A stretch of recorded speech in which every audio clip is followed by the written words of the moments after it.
La Cappella degli Scrovegni, come non l'avete mai vista, quella che vedete è la riproduzione in scala 1:4 della celebre opera di Giotto e che per anni ha fatto il giro del mondo.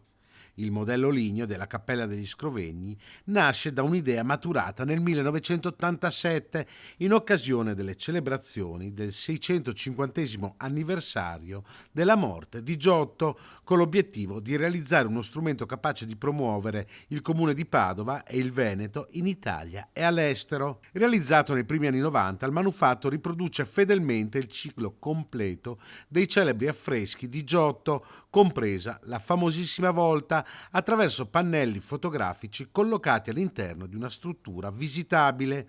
Ora è tornata a Padova e la provincia, proprietaria del manufatto, l'ha data in prestito all'assessorato alla cultura del comune capoluogo. Finalmente la nostra cappellina degli Scrovegni troverà nuova vita grazie a un accordo con il Comune di Padova, con l'assessorato alla cultura guidato da Andrea Colasio, e diventerà strumento didattico divulgativo in città. Ecco, quindi dopo aver girato il mondo e toccato tutti i continenti nel corso degli ultimi 20 anni, oggi è diventato uno strumento che può essere ancora utile per spiegare da vicino, ecco, i bellissimi affreschi di Giotto del ciclo trecentesco, e quindi non è più conveniente portarli in giro per il mondo perché oggi i costi sarebbero troppi e la tecnologia ha ampiamente superato questo tipo di strumento, che però è stato utilissimo nel corso degli scorsi decenni, ma è ancora utile, quindi trova nuovo uso e lo farà proprio qui in città a disposizione delle politiche culturali e museali